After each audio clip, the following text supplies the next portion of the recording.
Everyone, जय माता दी सभी को। कैसे हैं आप लोग? माता रानी की कृपा से स्वस्थ होंगे, यही उम्मीद है। माता रानी आप लोगों पर हमेशा कृपा दृष्टि बनाए रखे। आइए जानते हैं कार्तिक पूर्णिमा कौन सी तारीख को पड़ रही है, कैसे हमें स्नान दान करना है, कितने बजे से शुभ मुहूर्त प्रारंभ हो रहा है कार्तिक स्नान का, दीपदान का शुभ मुहूर्त कितने बजे है, और जो हमें तुलसी विवाह करना है, अगर जिन लोगों ने एकादशी से अभी तक तुलसी विवाह नहीं किया है उनको शुभ मुहूर्त चाहिए तो वो भी कितने बजे प्रारंभ हो रहा है, हमें किस किस जगह दीपदान करने चाहिए, कितने दीपदान करने चाहिए, इसी टॉपिक पर मेरा वीडियो है। तो आइए जानते हैं कार्तिक पूर्णिमा के दिन कार्तिक का समापन होता है उस दिन, और सबसे मेन 5 तारीख को कार्तिक पूर्णिमा मनाई जाएगी।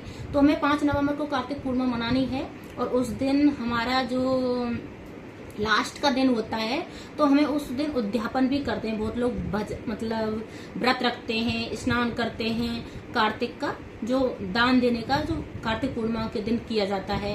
तो उस दिन हमें जैसे 30 मतलब 60 पूड़ी का विधान होता है, तो हमें 2 कन्या बिठा लेनी है और 2 लड़के बिठा लेने हैं, और उनको हमें मतलब 30 पूड़ियां दी जाती हैं। इस हिसाब से आप उसका भी पूजन और उनको खाना खिला देना चाहिए बैठ के, और किसी पंडित को भी खाना खिला देना चाहिए, या मंदिर में जाके दान करके आ सकते हैं। और जैसे अब आता है, जैसे हमें जो कार्तिक स्नान का जो शुभ मुहूर्त कितने बजे से प्रारंभ हो रहा है 5 नवंबर को, तो 4:52 पे प्रारंभ हो रहा है, और समापन इसका 5:44 पर समापन हो रहा है। इस बीच में हमें कार्तिक स्नान करना है, तुलसी की पूजा करनी है और एक दीपक घी का लगाना है। अब आता है जैसे हमें तुलसी विवाह करना है। जिन लोगों ने तुलसी विवाह नहीं किया है उसके लिए बता रही हूँ कि बहुत लोगों ने कर लिया है विवाह, बहुत लोगों ने नहीं किया है। तो कार्तिक स्नान जैसे तुलसी विवाह किस प्रकार से करते हैं, तो तुलसी विवाह का जो शुभ मुहूर्त गौ धूली में जो होता है तो 5:33 से प्रारंभ हो रहा है, और 5:59 पे इसका समापन हो रहा है। तो इस बीच में तुलसी विवाह आप कर सकते हैं।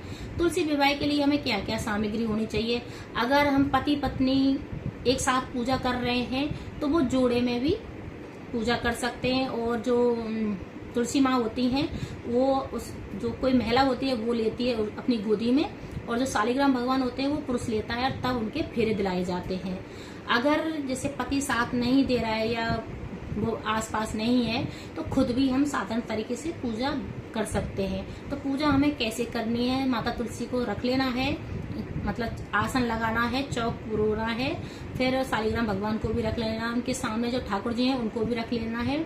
हमें लाल कलर की चुन्नी उड़ा देनी है माता रानी पे, और जो पीले कलर का जो धागा होता है उसको जरूर बांधना चाहिए। कोई भी मन्नत है 11 गांठ लगा के माता तुलसी से बांध देनी है, और जो लाल कलावा होता है माता तुलसी में जरूर बांधना चाहिए। हमें कच्चा दूध जरूर डालना चाहिए माता तुलसी में, और हमें जैसे पुष्पों की माला लेके आए हैं तो दोनों ठाकुर जी को और माता तुलसी को वो पहना सकते हैं, और तुलसी माता को चूड़ियां जो श्रृंगार की चीजें लाई हैं 16 श्रृंगार वो लगा के माता रानी को दुल्हन की तरह तैयार कर देनी है।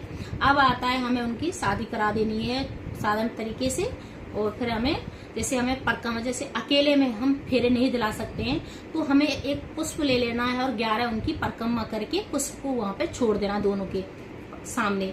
अब आता है कि हमें आरती कर लेनी है। इसी प्रकार से तुलसी विवाह साधारण तरीके से जो अकेले होते हैं वो करते हैं।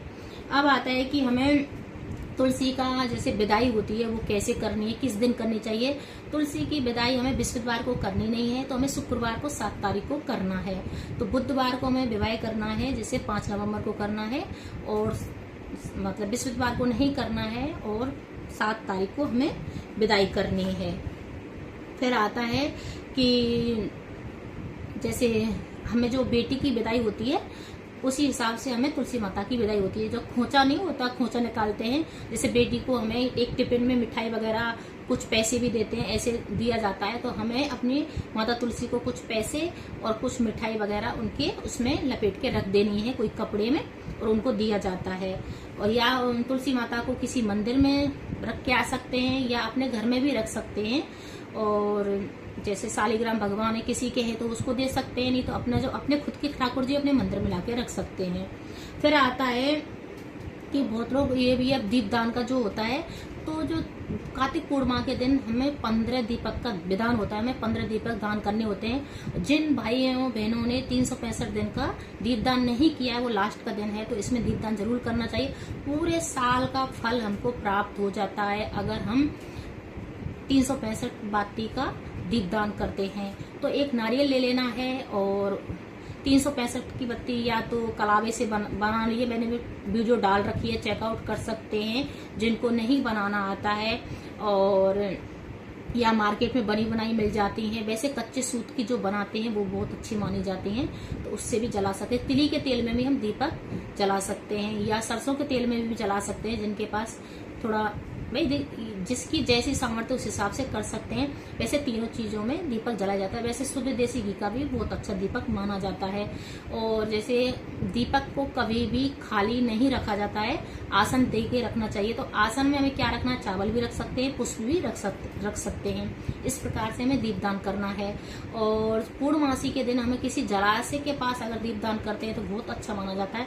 अगर किसी के पास जलाशय नहीं है, जैसे नदी, तालाब, कुआं, नल वगैरह आसपास है, तो उसमें भी दीपदान करते हैं। अगर नहीं है आसपास तो अपने घर का जो पहला दीपक मंदिर में जलाते हैं, दूसरा दीपक अपने जो घर का पानी जो किचन में भरते हैं घड़ा होता है उसके पास हम 5 दीपक और जो 7 पुष्प लेके जलाते हैं तो बहुत अच्छा माना जाता है और हमारे घर में सुख समृद्धि का वास होता है। तो 5 दीपक उस जगह पे जला देने हैं। फिर जो बाकी दीपक रह जाते हैं हमें तुलसी के क्यारे में लगाना है एक दीपक, एक अपने शिवलिंग पे लगाना है एक दीपक। आंवले का बहुत बड़ा विधान होता है कार्तिक में, तो आंवले के नीचे लगाना है, पीपल के वृक्ष के नीचे लगाना है। और सबसे मेन चीज उसमें जो हमारी बेलपत्र होती है उसमें लगाना है। और हमें आकाश को दीपदान जरूर दिखाना है। तो हमें आकाश को दीपदान कैसे दिखाते हैं, अपनी हथेली पे दीपक रख के और आकाश को ऐसे करके दिखाना है। तो फिर दिखा के हम उसको किसी जगह पे रख देना है। और जो हमारी कामना है उसको भगवान से बोलते हुए अपनी मन्नत मांग सकते हैं कि हमारे जो दीपदान कर रही हूँ भगवान, जो भी गलती है क्षमा है, उसको गलती है हमको क्षमा कर देना। दीपदान करते हैं, उनकी पूजा करनी होती है, रोली चंदन हल्दी लगाई जाती है, पुष्प लगाए जाते हैं और कुछ मीठा भी उन पर रखा जाता है। खीर रख सकते हैं, बतासा रख सकते हैं। और फिर हमें पानी से जरूर छींटना चाहिए दीपदान करते हैं, तभी हमारी संपूर्ण विधि होती है दीपदान की। बिना पानी छिड़काव के हमें दीप नहीं जलाना चाहिए, तभी हमारा संपूर्ण दीपदान होता है। बहुत बड़े लोग बहुत कंफ्यूजन में होते हैं। और जैसे कार्तिक स्नान के बाद हमें कुछ दान जरूर करना चाहिए। हमने 1 महीने का कार्तिक स्नान किया है, बहुत लोगों ने 5 दिन का कार्तिक स्नान किया है, तो कल उसका समापन हो जाएगा। और कार्तिक स्नान के बाद हम जितना भी भजन कीर्तन जप तप जो भी करते हैं हमको बहुत ज्यादा फल प्राप्त होता है। अगर किसी ने पूर्णमासी का भी व्रत रखा है वो भी आराम से मतलब भगवान की पूजा कर सकता है, जैसे दीपदान भी कर सकता है और खीर बना के भी भोग लगाना चाहिए ठाकुर जी का, जिससे वो खुश हो जाते हैं। सत्यनारायण भगवान की भी कथा सुनी जाती है। तो ऐसा नहीं है कि हम दीपदान कर रहे हैं या कार्तिक पूर्णिमा के दिन हम नहीं कर सकते, तो सब कुछ कर सकते हैं। अगर मेरी वीडियो अच्छी लगे तो लाइक करें, शेयर करें, कमेंट करें, सब्सक्राइब करें। हर हर महादेव कमेंट में जरूर करें। जय माता दी सभी को।